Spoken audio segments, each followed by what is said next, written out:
Bueno, ahí está grabando.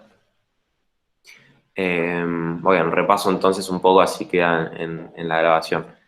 Nada, estábamos un poco refrescando el tema de la última clase, que es Ius Naturalismo y Ius Positivismo, un gran debate que se dio en la filosofía del derecho eh, del último siglo, que empezó igualmente. A ver, el Ius Naturalismo es una postura muy antigua. En realidad las dos son muy antiguas. En Grecia, por ejemplo, Sócrates es el gran defensor, Platón y Sócrates, ¿no? Sócrates es un filósofo griego muy importante, discípulo de Platón, perdón, maestro de Platón. Eh, Sócrates, no sé si lo conocen algunas cosas de Sócrates, pero bueno, hay una anécdota que se suele decir mucho, que él estaba eh, en el oráculo de Delfos, que era como una especie de templo en el que había unas pitonisas, ¿no? que estaban medio en éxtasis y entonces revelaban cosas que le decían los dioses, y entonces le revelan a Sócrates de que él es el más sabio de toda la tierra, ¿no? Y entonces Sócrates dice, no, nada que ver, yo no soy el más sabio. Entonces él va a Atenas a demostrarle al dios de que él no es el más sabio. Y entonces empieza a charlar con la gente, ¿no? Empieza a charlar con la gente para decir, bueno, voy a charlar con este tipo, que por ejemplo es un político, o es un poeta, es un artista, y le voy a empezar a hacer preguntas para darme cuenta de que ese tipo sabe más que yo, ¿no? Y entonces una vez que yo muestre que este político sabe más que yo, bueno, voy a volver al oráculo de Delfos y le voy a decir, che, mira, te equivocaste, yo no soy el más sabio. Y lo que pasa es que Sócrates empieza a hablar con las personas, con las personas que se creían sabias, ¿no? Entonces había gente que se creía sabia, entonces Sócrates decía, listo, vamos a ver con este tipo. Empezaba a charlar, le hacía preguntas y claro, se empezaba a dar cuenta de que en realidad no sabían tanto o no sabían todo lo que creían que sabían, ¿no? Entonces, Sócrates empieza a ganar la enemistad de toda Atenas, porque claro, a Sócrates le decían el tábano de Atenas. No sé si alguna vez los picó un tábano, que es súper, súper Sí, sí, molesto, es como una mosca, sí, sí, pica reforma mal. pica fuerte, ¿no? Bueno, a Sí, sí. Sócrates le decían así, ¿no? El tábano de Atenas.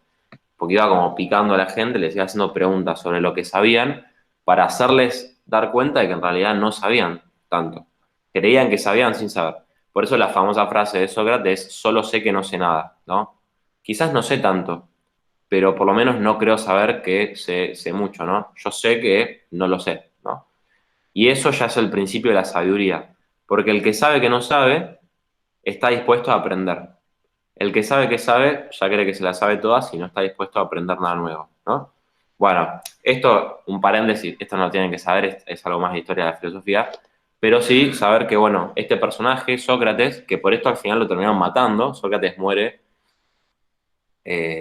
inocentemente e injustamente eh, por, la, por los atenienses, ¿no?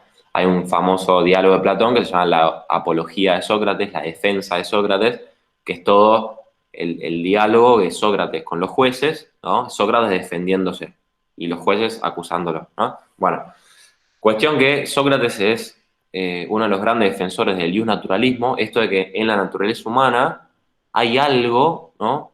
Que uno descubre, no que uno pone, sino que uno descubre que está ahí, está dado, es un don, a partir del cual, eh, en el cual uno descubre tendencias, ¿no? La tendencia a saber, la tendencia a la felicidad, la tendencia a ser solidario, la tendencia a la verdad, a no mentir, ¿no? Y entonces las leyes se empiezan o se deberían fundamentar en eso, en que el hombre y es digno y es persona, y entonces tiene una tendencia a la felicidad, y el hombre, su vida vale la pena y la verdad, y entonces las leyes tendrían que penar la mentira, la injusticia, ¿se entiende?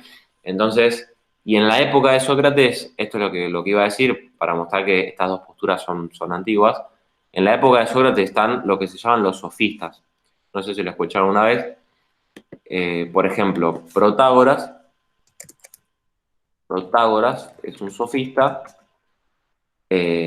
Protágoras tiene una frase muy conocida que dice, el hombre es la medida de todas las cosas.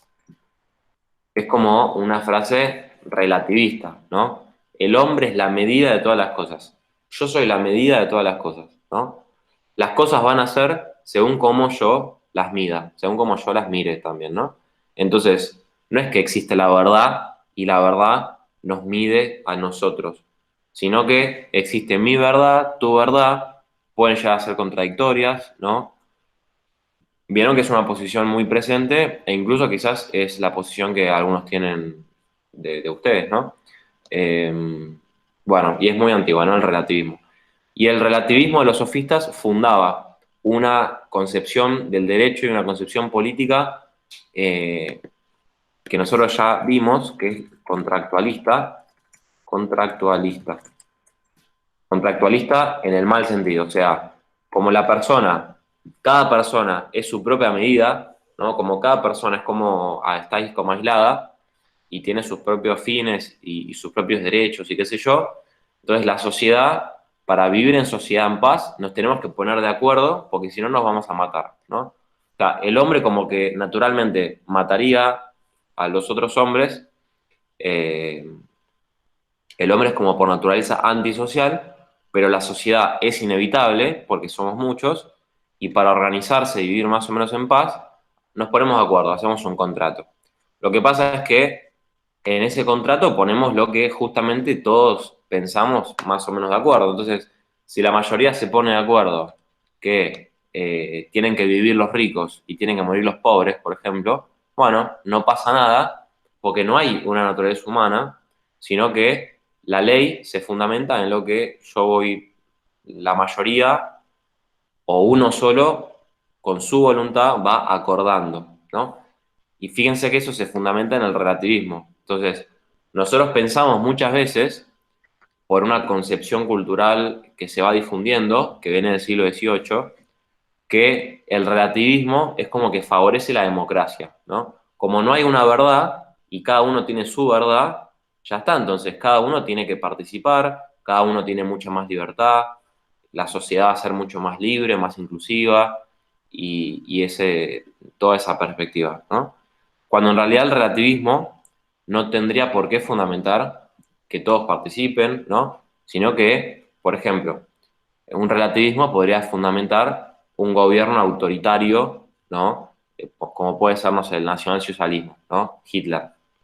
Eh, Hitler podría decir, claro, ya está, no hay una verdad absoluta, no hay nada objetivo ante lo cual yo tengo que rendir cuentas, sino que mi propia voluntad, mi verdad, lo que yo quiero, decide lo que es, ¿no? Entonces yo decido, nada, ser el más poderoso de todos y que si hay que matar a minorías marginadas, como puede ser, no sé, el judaísmo en Alemania o lo que sea, bueno, lo vamos a hacer y no hay nada que me diga lo contrario, ¿no? Porque como la verdad no existe, como el bien no existe, no hay nada que frene mi propio capricho, ¿no? Ese es un poco, digamos, la paradoja del positivismo, que empieza pareciendo una postura inclusiva, que favorece la libertad, que favorece el respeto, la tolerancia, que favorece la democracia, y entonces mucha gente la compra, el positivismo tiene muchos adeptos, y termina siendo una postura que tiene las consecuencias totalmente contrarias. No sé si quizás hubiese querido que lo reconstruya más ustedes, pero bueno, se fue más o menos entendiendo. Sí, sí, profe. Bien, Profe, perdón. sí, Yo Florencia. te iba a preguntar si, o sea, no me acuerdo si lo dijiste en la clase pasada, por eso te pregunto, si acá, o sea, estos dos se pueden tipo identificar en el realismo y en el inmanetismo. O sea, el youth positivismo sería inmanetista y el otro sería realista. Porque, o sea, todo lo que vos dijiste, que es como que está dentro del hombre, que le hace ver que hay tipo, bueno, eso sería el orden natural. Bien, muy buena pregunta, porque me parece que viste muy bien la conexión que tienen, ¿no? Efectivamente, el naturalismo es una concepción del derecho o una concepción política o social que se fundamenta en una visión filosófica o propiamente metafísica acerca de la realidad de tipo realista, ¿no? O sea, el naturalismo es realista porque, como decís vos, se fundamenta en el orden natural, ¿no? Hay un orden, ¿no? O sea, hay una multiplicidad de elementos, pero con una unidad, con una configuración, con una estructura, y que le viene dada por nacimiento, ¿no? Es natural, no es un orden impuesto desde afuera, sino que es un orden que nace con las cosas mismas desde adentro, ¿no? Entonces, tanto la moral como la política, ¿no? Entonces, eso es la ley natural. Cada cosa tiene un límite, un orden y tendencias propias puestas desde adentro por naturaleza, tendencias propias puestas desde adentro por naturaleza, y la ley moral, lo que uno tiene que hacer, el ser humano tiene que hacer, y la ley positiva, la ley social, la ley política, la ley que nosotros los seres humanos escribimos en nuestras constituciones y qué sé yo, esas dos leyes, la moral y la política, tienen que basarse en esas tendencias naturales del ser humano, ¿no? Claro, Eh, pero son impuestas, digamos. en realidad, impuestas quizás en el sentido de impuestas, en el sentido de puestas desde adentro. No son impuestas desde afuera, no son expuestas, digamos. Claro, no, no. Eso sería ya la postura inmanentista, que justamente considera que el orden, para empezar, considera que la realidad no tiene un orden, ¿no? No hay una naturaleza en las cosas no tienen una esencia, no tienen un algo que las hace ser lo que son y no otra cosa, sino que las cosas son incluso apariencias, no tienen tendencias a ningún tipo de fin, eh, porque en última instancia no hay un Dios creador. La idea de un orden natural eh, inevitablemente lleva a la idea de un Dios creador, ¿no? O sea, si uno tiene la idea de que el mundo es una realidad que tiene que contemplar, frente a la cual yo me puedo asombrar, que tengo que descubrir, y que toda mi vida es una respuesta a ese descubrimiento que yo contemplé en las cosas, especialmente en otra persona, ¿no? Por ejemplo, si ustedes tienen la idea de que cuando conocen a una persona nueva, la tengo que descubrir, en primer lugar, sin prejuicios, sin preconceptos, y saber realmente quién es, para después respetarla realmente con cómo la contemplé, bueno, entonces tiene una visión realista del mundo, ¿no? Porque para una perspectiva inmanentista, la realidad no tiene ningún sentido, ningún mensaje, ningún orden que yo tengo que contemplar, sino que la primacía está en la praxis. Esto dice Marx, esto dice Feuerbach, esto dice Sartre, esto dicen los grandes inmanentistas, ¿no? La realidad es una gran masa que no hay que interpretarla, no hay que conocerla, no hay que contemplarla, sino que hay que transformarla. Eso dice explícitamente Karl Marx, por ejemplo. Entonces, si ustedes tienen la idea de que cuando conocen a una persona, la persona en definitiva no tiene nada en sí misma que la haga tan especial, sino que yo tengo que usarla para mis propios fines, en última instancia. En todo caso la trato bien, pero para este fin egoísta escondido, bueno, entonces tiene una perspectiva inmanentista, ¿no? Bien, entonces el positivismo claramente se fundamenta en el inmanentismo porque justamente como no hay un orden natural, tanto la ley moral como la ley positiva, la ley política, se fundamenta en no lo que contemplo, sino en lo que mi voluntad quiere eh, caprichosamente, digamos. Eh, entonces, eso, no, lo que el ser humano escribe, ¿no? Y se pone de acuerdo de que tiene que ser así, bueno, va a ser así. De hecho, por ejemplo, a Marx tiene esta idea y se le critica mucho, o se le ha criticado, por qué quiere hacer por qué está mal la lucha de clases, ¿no? O sea, Marx se queja de que hay obreros que son oprimidos, una clase obrera que es oprimida, y que hay una clase de los patrones, digamos, que es opresora. Hay opresores y oprimidos. Este es un lenguaje súper usual hoy en día, ¿no? La opresión, se habla mucho de la opresión, por si alguno quiere hacer un trabajo de eso. Bueno, opresores y oprimidos. Y Marx se queja, ¿no? Entonces dice, en algún momento tiene que haber una revolución y en última instancia tenemos que hacer que ya no haya más lucha de clases, que todos los hombres sean iguales y que se dé un paraíso en la tierra, ¿no?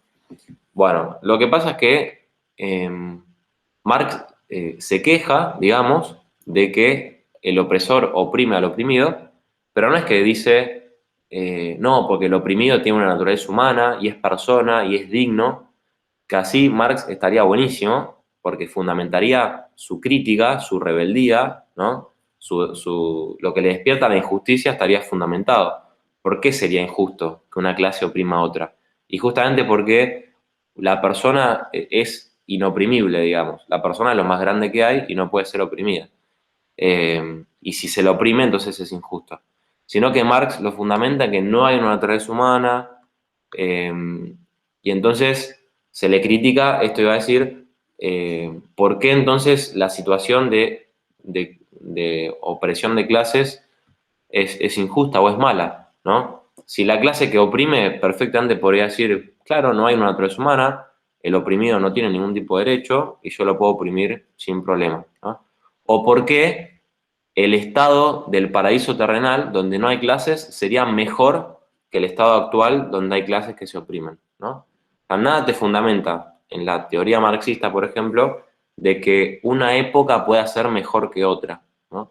Esto nosotros lo vimos cuando vimos cultura. Acuérdense que cuando vimos cultura dijimos que para el imanentismo no puedes, no tenés base para decir esta cultura es mejor que otra. Son simplemente distintas, ¿no? Eh, son simplemente distintas, ¿no? Bueno, así que está muy la pregunta. Bien, ¿alguno quería agregar alguna cosa más, algo que se acuerde, o en relación a lo que acabo de decir? ¿Alguno que no haya entendido o que le haya quedado algo picando o algo que dije rápido? Eh, o repito algo de la clase pasada que haya notado y quería decir y bueno.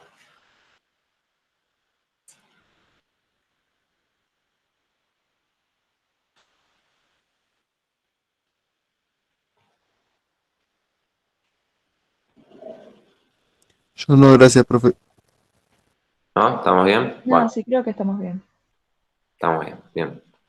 Bueno, para ir cerrando este tema que veníamos viendo, eh, yo les había mandado un artículo de un blog que se llama Alumbrado, Barrido y Limpieza, ¿no? ABL. Eh, bueno, y era sobre la democracia y el relativismo, ¿no? Para terminar de cerrar esta idea. Y otro, les mandé un video de un tal Alfonso López Quintás, un español, que se preguntaba si toda opinión es digna de respeto, ¿no? Que hoy en día todos inmediatamente diríamos que sí, que toda opinión digna de respeto. Bueno, cuando uno se pone a pensar, tiene que siempre distinguir, ¿no? Y quizás lo que dice la mayoría o lo que la sociedad me va enseñando, habría que pensarlo, ¿no? Habría que pensarlo. Entonces uno cuando eh, piensa cosas que son súper obvias, eh, bueno, uno se toma sorpresas, ¿no? Porque se da cuenta que en el fondo no eran tan así, sino que se fueron instalando y, o sea, que, bueno, y uno descubre, digamos, el poder que hay detrás de la gente que instala estas cosas, ¿no? Bueno, ¿lo pudieron ver con sinceridad o leer? Digan no o sí. No, no, profe, yo no lo vi. No, no, no. Bien, ¿alguno sí? No hay problema, porque, o sea, el que lo leyó buenísimo, así entiende más, pero si no, me hubiese gustado verlo también acá en clase, y con eso terminaríamos hoy, si llegamos. Eh, Así que nada, bueno, lo vamos a ver acá entonces. ¿Qué prefieren? ¿Empezar con el video, que dura unos 13 minutos, o con el artículo? Yo diría el artículo porque si pones el video no sé si le voy a prestar mucha atención. Bueno, vamos a presentar el artículo entonces. Presentar una pestaña, democracia y relativismo. Vamos a agrandarlo.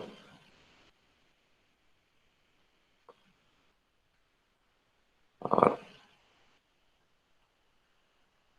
Ahí va. Bueno, vamos a leerlo de una vez, de corrido. Estaría bueno leer un párrafo cada uno. Y, ¿cómo es esto? Vayan prestando atención, leámoslo, los que lean, leámoslo despacio y vayan siguiendo el hilo del texto y después lo terminamos y hacemos, comenten lo que no hayan entendido o lo que les llame la atención o nada, lo que piensan en relación al texto. O sea, una duda y lo comentamos. Bueno, ¿quién quiere empezar? ¿Quieres que empiece, profe? Dale, Flor. Dale. El término democracia, bueno, no importa, es, como se sabe, de origen griego y está compuesto por los términos demos, pueblo, y kratos, poder. Etimológicamente, democracia significa entonces poder del pueblo o gobierno del pueblo. Según algunos autores, no solo el término es de origen griego, sino la democracia misma, como forma de gobierno, que se desarrolló en Atenas. Perdón. Aunque es de suponer que formas democráticas de gobierno hayan sido también utilizadas en civilizaciones anteriores y en organizaciones tribales. Bien, ¿quién quiere seguir? Yo, Dale. por ampliación, el término democrático puede aplicarse a otras organizaciones sociales que no sean el Estado. Puede hablarse así de tomar decisiones más democráticas en una empresa, en una institución escolar, en una familia, etc., apelando a la posibilidad de que todos participen y puedan emitir su opinión y que las decisiones sean tomadas en conjunto y no por uno solo o por un grupo de minorías selecta. ¿Quién sigue? Yo. Dale. El punto más destacado y valioso de la forma de gobierno democrática es efectivamente que permite la posibilidad de participación de los ciudadanos en las cuestiones en las cuestiones de la cosa pública. Cosa pública, perdón, es lo que significa república. República viene de res pública y significa cosa pública, ¿no? La realidad pública, la circunstancia pública. Sí, Estimulando una convivencia social entre sujetos iguales, libres, comprometidos y respetuosos entre sí.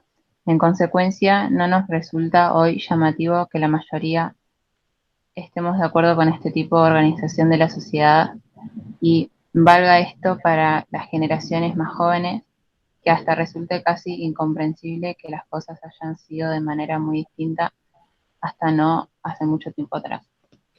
bien, antes de seguir, ¿se entendió esta primera parte? Esta primera parte, a ver, ¿cómo la podrían sintetizar? Da el inicio de lo que sería, o sea, no el inicio, va así, el significado y más o menos el inicio de dónde viene la palabra democracia, de dónde aparece y qué es. Y menciona también que nosotros nacimos en una época donde la democracia ya es común y que nos parece loco que hace, que fueron 50 años más o menos que no había tanto democracia o menos incluso. Perfecto, Daniel, muy bien. ¿Qué rasgos, digamos, característicos de la forma de gobierno democrática darían? Eso, que tipo la decisión no recae, digamos, en un grupo pequeño, sino en la mayoría, o sea, todo conjunto. Bien, no cae en un grupo pequeño, ni tampoco en quién más. En una sola persona, Bien, ¿cuál sería el gobierno de una sola persona? uno autoritario. No, no, mentira, una monarquía. Muy bien, una monarquía.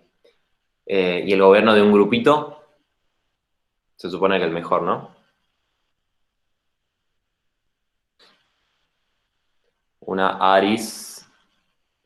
Aristocracia. aristocracia, muy bien. La democracia es el gobierno del pueblo, la aristocracia, el gobierno de los mejores, la monarquía, el principio de uno, ¿no? Monos arge, principio de uno, aristos, kratos, aristocracia, el gobierno o el poder de los mejores, Aristos es mejores. Democracia, como dice ahí, el poder o el gobierno del pueblo, ¿no? Cualquiera de las tres de formas de gobierno, esas son las tres formas de gobierno clásicas, ¿no? Las tienen que saber, las tres formas de gobierno clásicas. Ninguna de esas tres, en principio, es mejor o peor que otra, ¿no? Depende. Y cualquiera de las tres puede corromperse, ¿no? Puede salir mal. La monarquía puede devenir en una tiranía, ¿no? O sea, el único principio que gobierna todo, el rey, el monarca, puede empezar a gobernar para él, para sus propios beneficios. Y entonces se vuelve un tirano. La aristocracia se vuelve una oligarquía y entonces es muy común que ese grupito, esa élite de los mejores, también empiecen a gobernar para ellos. Y la democracia, bueno, puede pasar que también la mayoría empieza a gobernar para el interés de la mayoría en el sentido egoísta, ¿no? El interés que le conviene egoístamente, digamos así, a la mayoría y no por el interés real, ¿no? De todos. Bien. Por eso Platón, por ejemplo, propone una república en la que hayan los tres poderes, ¿no? Entonces, en última instancia, todo depende de un rey, pero que al rey lo ayude un grupito de los mejores, una élite, y que todos ellos hayan llegado ahí gracias a la participación del pueblo. Entonces, la república es como un mix de estas tres formas de gobierno y por eso es para Platón la mejor forma de gobierno, ¿no? El tipo de gobierno mixto, ¿no? Bueno, esto fue medio un paréntesis, pero bueno, entendieron muy bien la idea de esta primera parte, que era un poco definir la democracia etimológica e históricamente y realmente, y mostrar cómo es esto de esta postura que permite la participación de todo el pueblo, de que todos den su opinión y demás, ¿no? Bueno, leo yo estas tres líneas y sigue otro. Ahora bien, ¿cuál es el fundamento filosófico de la democracia? Ese es el tema, ¿no? ¿En qué base filosófica se fundamenta o bien debería fundamentarse? Al respecto, quizás no estemos todos tan de acuerdo y valga la pena reconsiderar la cuestión. Todos estamos de acuerdo en que la democracia está buena, bueno, pero ¿en dónde se fundamenta? Ahí empiezan los problemas.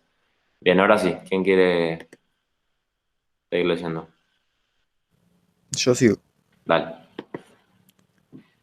Democracia, como se ha dicho, implica participación, diálogo, debate, pluralismo, respeto por la opinión ajena, a diferencia de un sistema totalitario, en el que hay opresión, censura, intento de imposición de un pensamiento único. En la democracia resalta la posibilidad de que todos tengamos nuestra propia opinión, que seamos libres de pensar y de expresar nuestro pensamiento propio.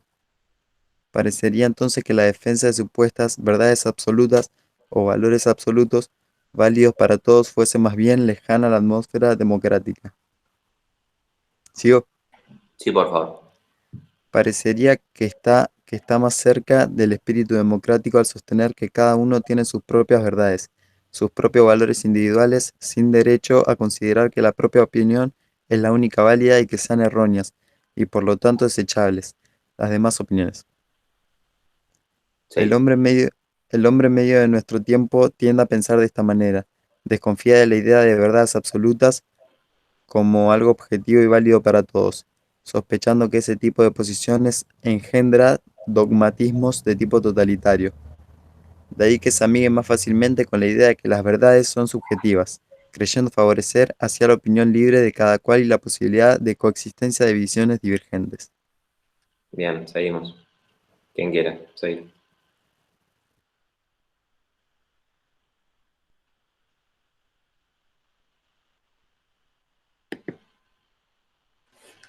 Yo sigo si no hay problema.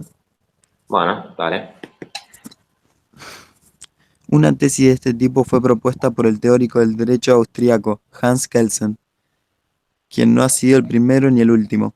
Recordaremos su postura cuya similitud con la de otros pensadores resulta relativamente clara. Kelsen sostenía que el único fundamento posible en un sistema democrático es el relativismo. El relativismo consiste justamente en considerar que las verdades y los valores son relativos a cada uno y no absolutos. No hay una verdad para todos o valores objetivos según los cuales todos debiéramos regirnos. Si los hubiera, no quedaría lugar para el pluralismo. El relativismo conduciría consecuentemente a la tolerancia y esta conduce a la democracia. La democracia presupone, por su parte, al relativismo. Esta frase le ha fundado Kelsen de modo impresionante y convincente. La democracia constituye la voluntad de otorgar el poder a toda convicción que haya podido ganar para sí la mayoría, sin poder preguntar cuál es el contenido y el valor de tal convicción. Esta actitud resulta solo consecuente si se reconoce a todas las convicciones como dotadas del mismo valor. Esto es, sobre el fundamento del relativismo.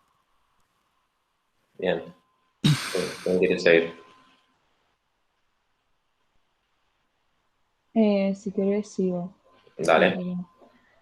Esta relación esencial entre el relativismo y democracia, Kelsen la argumenta de varias maneras. En primer lugar, sostiene que, desde el punto de vista psicológico, la persona que cree en verdades objetivas y absolutas tiene una mayor tendencia a la imposición de esas verdades a los demás y a la intolerancia. Quien, en cambio, considera que cada uno tiene su propia verdad, evidentemente no habría de intentar imponer su propia visión de las cosas a aquellos que no tengan una, una visión diferente de la suya. En consecuencia, una postura relativista según la cual cada uno tiene su verdad o ninguna... ¿eh? Me Con perdí. ninguna convicción. Sí, me confundí de renglón. Vale. Puede ser tenida como la única verdadera, o mejor sería, a juicio de Kelsen, la única base sobre la cual pueden respetarse las libertades individuales. Esta intuición es reforzada por el autor con argumentaciones históricas. Casi todos los mayores exponentes de la filosofía relativista fueron políticamente partidarios de la democracia, mientras que los seguidores del absolutismo filosófico, los grandes metafísicos, fueron partidarios del absolutismo y contrarios a la democracia. Bien. ¿Quién sigue? Yo sigo. Dale. La historia toda, y en particular la de los últimos 100 años, ha ofrecido no pocos ejemplos de los cuales podría servirse esta argumentación: nazismo, fascismo, comunismo, imperialismo, terrorismo, sistemas totalitarios de derecha, de izquierda, religiosos, no religiosos, antirreligiosos, dictaduras de Oriente, de Medio Oriente, de Occidente, del Norte y del Sur. Todos ellos parecen basar su carácter totalitario sobre alguna verdad absoluta elevada al rango de dogma, para así poder imponerse bajo el amparo de lo supuestamente verdadero. No es, en consecuencia, tan extraño que no solo entre académicos, sino en el común de la gente, la idea misma de verdad no goce de la mejor prensa, al contrario de lo que sucede con las ideas de libertad y democracia, y genere sospecha y desconfianza. Y esto sobre todo por razones morales, a saber, porque la idea de verdad objetiva es considerada opuesta a la libertad y al espíritu democrático. Bien. Esta segunda parte. ¿Se entendió? ¿No se entendió? ¿Cómo la podrían resumir? Las ideas Más o principales. menos, o sea, yo la entendí más o menos. ¿Qué entendiste, Agustín? O sea, no sé bien qué entendí, pero porque me confunde que haya tipo demasiadas palabras y demás. Y siento que habla de muchas cosas, ¿entendés? Entonces como que se me arma un pelote. Berenjena, está bien. Yo entendí, básicamente lo que vi que se repitió muchas veces es que esos que creen en una verdad tipo absoluta, tipo siempre buscan tienen más tendencia a imponérselo a otros porque ellos creen que esa es la única verdad y tipo que todos deberíamos creer eso. Al cambio, los que creen que la verdad es subjetiva y tipo es relativa, qué sé yo, no tienden a imponérselo a otros, sino que son más tolerantes y también decía lo de que habían muchos, tipo los líderes, ¿cómo era? Sí, los que creían en tipo la subjetiva, creían más en la democracia y qué sé yo, y los otros que creían en la absoluta, no me acuerdo cuál eran los que seguían, pero eran, creo, absolutismo, ¿no? Que se basaban más en eso. Sí, perfecto. ¿Quién más? ¿Algún otro?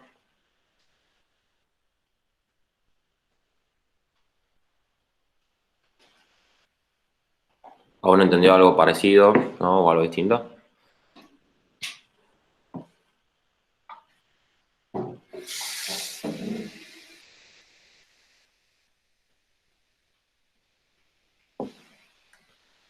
¿Todos entendieron más o menos lo que dijo Florencia? Sí, sí. Bien. Bueno, fíjense, es como que el texto, por lo menos esta segunda parte, es como que muestra dos posturas, ¿no? Una sería la que dice que hay una verdad absoluta que vale para todos y por tanto existen, digamos, las personas que están en la verdad y tienen que imponerle esa verdad a las personas que están en el error. Y entonces esa concepción sería el fundamento de una forma de gobierno totalitaria, absolutista, eh, opresora, digamos así, que no da lugar a la opinión, que es intolerante, ¿no? Entonces está como esa posición acá. Y por otro lado, que es la posición de Kelsen, por ejemplo, sería la de sostener que justamente no hay una verdad absoluta, sino que la verdad es relativa a cada persona y que por eso cada persona tiene una mayor libertad, tiene mayor capacidad de participación, de opinión, es más inclusivo, ¿no? Entonces están como esas dos posturas. ¿Cuál es el tema? En el fondo, estas dos posturas tienen mucho más en lo que se parecen que en lo que se diferencian, aunque parezca raro. ¿Por qué? Porque todos estamos de acuerdo que el que pretenda defender una verdad absoluta que se tenga que imponer a todo el resto es alguien sumamente autoritario, ¿no? Y autoritario en el mal sentido, y totalitario y opresor, digamos así.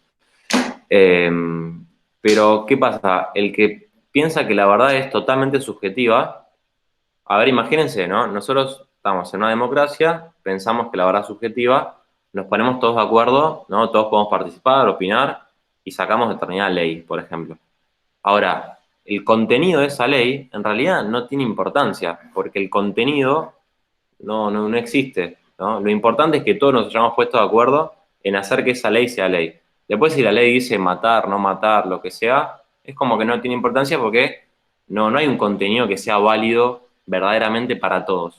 Sino que lo importante es que todos podamos proponer una ley entre todos, por ejemplo. Después que el contenido sea bueno o malo, dependerá de en qué nos ponemos de acuerdo, ¿no? Pero en principio, si todos nos ponemos de acuerdo en matar a todos, no habría ningún problema, ¿no? Porque lo único que se defiende es el derecho a que todos podamos poner la ley de que matar a todos está bien, ¿no? Ahora, todos nos quejamos si sale una ley, hay que matar a todos, puesta por una persona que dice que esa es la verdad absoluta, ¿no? Bueno, entonces fíjense cómo defender lo aparentemente opuesto, ¿no? Aparentemente, o sea que la verdad subjetiva es relativa a cada persona y demás, lejos de fundamentar una sociedad pacífica y verdaderamente democrática, ¿no? Da lugar a que pueda pasar cualquier cosa, básicamente, ¿no? Porque no hay nada que sea mejor o peor. ¿Por qué algo sería mejor o peor que otra cosa? Por eso lo que les decía de Marx. ¿Por qué el estado de clases que se oprimen entre sí sería peor o mejor que el paraíso terrenal sin clases?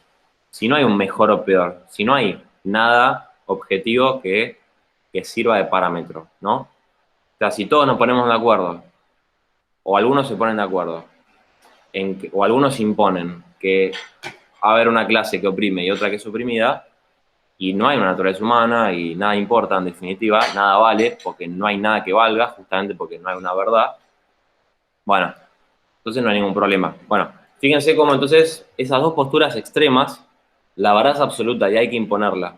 Y no existe la verdad, sino que depende de cada uno. En el fondo coinciden, tienen consecuencias bastante parecidas, ¿no? No sé si lo pudieron ver, eso que acabo de explicar.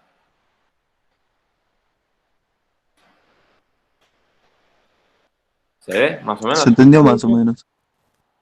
Bien, igualmente queda grabado, después lo pueden ver. Pero bueno, la cuestión va a ser esta. Ahora el autor va a hacer una crítica a esta idea, a la idea de que el relativismo es la mejor fundamentación a la democracia. Él va a criticar eso.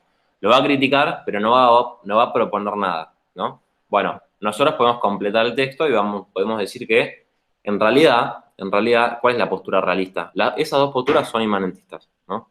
La postura realista es intermedia, es una postura moderada, que dice que es verdad que, para la redundancia, hay una verdad que vale para todos, que es objetiva en el sentido de que está fundamentada en lo real, en el orden natural y dada por Dios y qué sé yo, pero nada te obliga o nada nada te permite, mejor dicho, nada te permite agarrarte esa verdad como creyéndote el poseedor de la verdad absoluta e imponerse a los demás, ¿no? Eso no sería ser un fiel servidor de la verdad, digamos. Eso sería usar la verdad para tus propios fines. Y fíjense que eso es la perspectiva inmanentista. El realista nunca agarraría la verdad para usarla para su propia voluntad. Esa es la perspectiva inmanentista que prioriza la praxis, la voluntad, mi capricho y no la verdad que yo contemplo, ¿no? Siempre el realista tiene una perspectiva como de respeto ante la verdad. Nunca se la va a apropiar como diciendo yo tengo la verdad, vos no, te voy a pisotear, tenés que pensar así o tenés que obrar así, ¿no? Porque no solo hay que entender que la verdad es objetiva, sino que hay una verdad también subjetiva, ¿no? La otra persona no necesariamente está en las condiciones suficientes o necesarias para escucharme y entenderme y pensar igual que yo, ¿no? Entonces, si yo soy realista, tengo que entender que la otra persona, por su formación, por su cultura, por lo que sea, eh, quizás no va a pensar según mi cosmovisión realista. Y entonces yo no le puedo imponer la verdad que yo tengo, sino que tengo que saber respetar, ¿no? Respetarlo a él y tolerar que piense de una manera que para mí no es la mejor, ¿no? Pero si uno en nombre del realismo o en nombre de la verdad o en nombre de el cristianismo o lo que sea, intenta apropiarse de algo para imponerse al resto, eso no sería inmediatamente inmanentista, digamos así. Entonces, el realismo es como una postura intermedia. ¿Se entendió? ¿Eso más o menos? Sí, profe. Sí, profe, sí. Perfecto.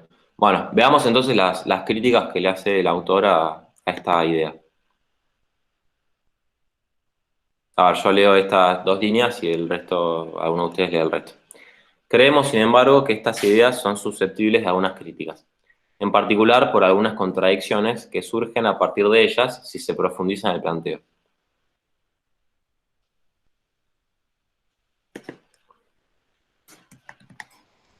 Yo leo si quieren. Dale. En primer lugar, si el relativismo propuesto sobre la suposición de que el hombre es incapaz de conocer valores, para que me arreglo bien el texto, es Claro. valores absolutos o más severamente aún sobre la supuesta inexistencia de dichos valores con el fin de defender la igualdad entre los hombres y la libertad de cada uno de ellos. ¿No significa esto considerar contradictoriamente a dicha igualdad y libertad como valores absolutos? Un relativismo coherente debería considerar también la igualdad, la libertad, la paz, la tolerancia, el respeto por el otro, etc., como valores relativos y por lo tanto susceptibles de ser tenidos o no en cuenta en un sistema democrático. Pero claro está, con ello quedarían anulados los mismos fundamentos de la democracia, y con ello se desmorona la democracia misma que se estaba tratando de defender. Una defensa seria de la una defensa seria, dicen. Seria. Una defensa seria de la democracia no puede prescindir completamente de todo valor absoluto, so pena de alquilarse a sí misma. Solo puede sostenerse sobre una concepción determinada y no relativa del hombre y de su dignidad, de su naturaleza libre y de su derecho a autodenominarse y a expresarse su libre posición en torno a determinadas ternas. Temas. Pretender afirmar la primacia de la constitución democrática del Estado sobre una filosofía relativista resulta contradictorio, porque es una manera de absolutizar al relativismo y de hecho en contradictorio afirmar cualquier cosa sobre semejante base. Bien, costó al final, pero bien. Me costó un montón, ¿eh? Bien. ¿Quién resumiría esta primera crítica?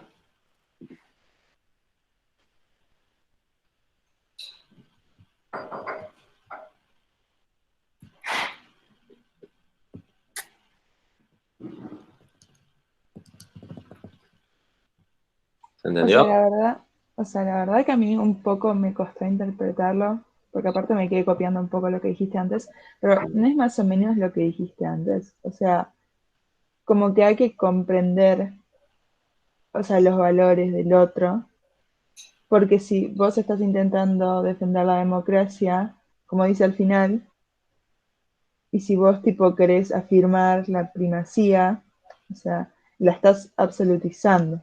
Como, va, no sé, no sé, estoy diciendo También, cualquier también cosa. venías bien. Bien, ¿algún otro? ¿Entendió la crítica?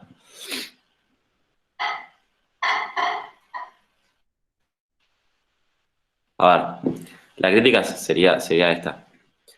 El relativismo dice que no hay valores absolutos, que el valor es relativo o incluso no existen los valores directamente. No existe la verdad, no existe nada, ¿no?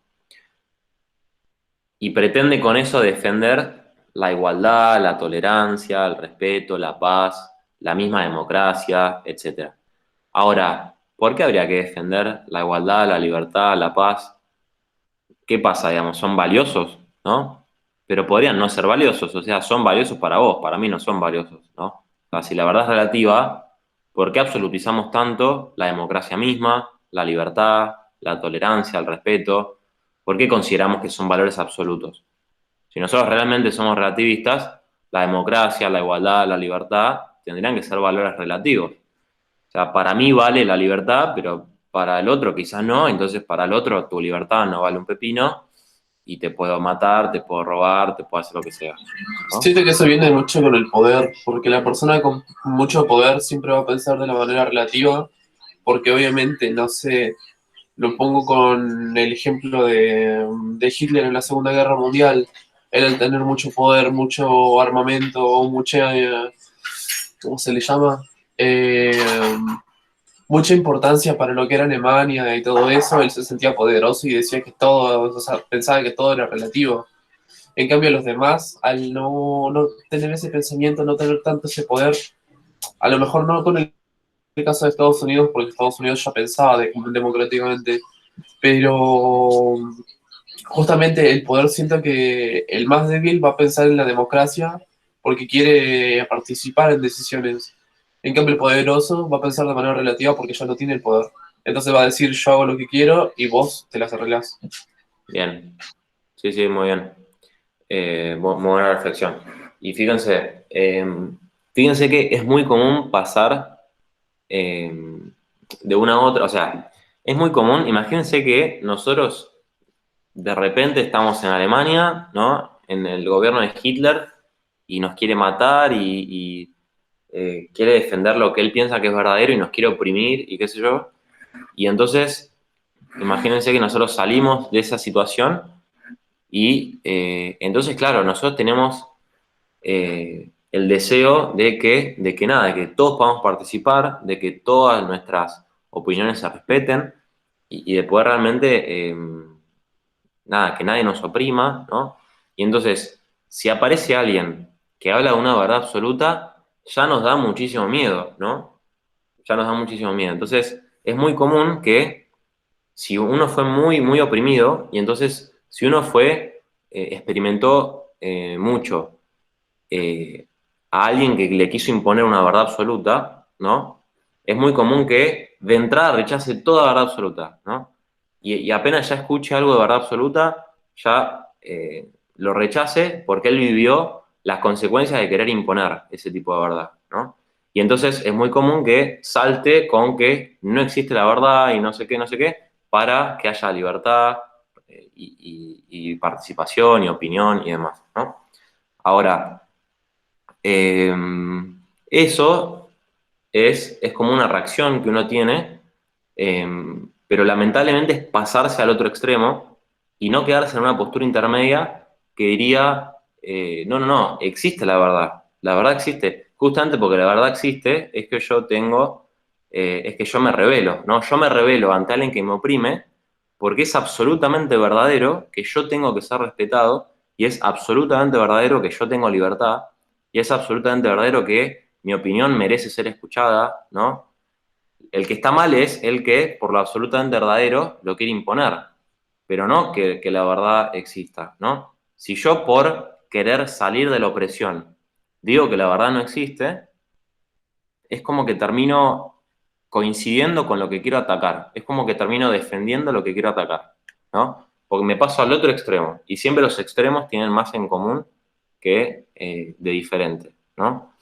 Entonces, es importante que cuando uno experimenta falta de libertad y opresión, en favor de la libertad, no tire abajo la verdad, ¿no? Sino que logre una armonía en que pueda justamente hacer que se toquen libertad y verdad, ¿no? ¿Vieron en el Evangelio? Perdón por decir por poner una frase teológica, ¿no? Pero bueno, ¿vieron en el Evangelio? Se dice, la verdad los hará libres, ¿no? No, Ujú. no es que el relativismo te va a hacer libre o la mentira te va a hacer libre, sino que justamente la verdad, que haya algo que sea así y yo pueda conocer que es así y sirva como una regla para que yo pueda saber, un parámetro para que yo pueda saber, bueno, esto es así y está bien, esto está mal y me hace mal, ¿no? Eso es lo que me hace verdaderamente libre, ¿no? Obviamente sin imponer esa verdad a nadie, sin imponer a nadie, porque la verdad misma no se impone, ¿no? Mucho menos yo voy a tratar de imponerla, ¿no? Entonces, repito, es muy fácil pasarse de extremo a extremo y lo más difícil, pero lo mejor, es la postura intermedia, ¿no? Por eso el realismo, y esto como paréntesis más general, siempre es tan difícil, ¿no? Porque es la postura que los extremos no pueden ver, ¿no? Y entonces te atacan por todos lados, digamos, te atacan por todos lados. Pero bueno, ahí está el desafío de ser siempre realista a pesar de los extremos, ¿no? Pero bueno, la crítica esta, fíjense que es que el relativismo no fundamenta entonces que uno tenga que defender la democracia misma, ni la libertad, ni la igualdad, ni el respeto, ni la inclusión, ni nada de eso, ¿no? Ni los derechos, porque o sea, no serían valores absolutos que hay que respetar, serían justamente valores relativos que dependerá de lo que sea, ¿no? De una perspectiva relativista, yo podría estar en una tiranía y no hay ningún problema, ¿no? Bueno, esa es la primera crítica. Hoy no vamos a ver el video porque ya está llegando la hora, entonces terminamos de leer este texto y, y vamos terminando, ¿no? Quedan un par de párrafos, a ver. Quedan, sí, algunos párrafos. Queda una 8 todavía. Qué buena banda, sí. Eh, bien, lo que vamos a hacer es esto. Lo vamos a leer todo de corrido, más o menos despacito los que lean, por favor, y vayan anotando lo que no entienden y de última en 2 semanas, al principio de la clase, lo cerramos. Ahora sí, ya no hablamos más de este tema. Para así en 2 semanas retomamos, como les dije, el tema de lo religioso en el hombre, el tema de la religión. Eh, pero bueno, yo creo que se terminó de entender el tema, ¿no? O por lo menos todo lo dicho que había que decir está dicho, está grabado, después lo pueden chequear para tomar mejor los apuntes.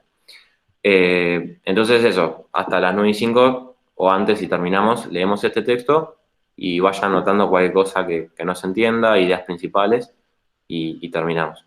Bueno, lectores, ¿quién quiere leer? Yo arranco. Dale.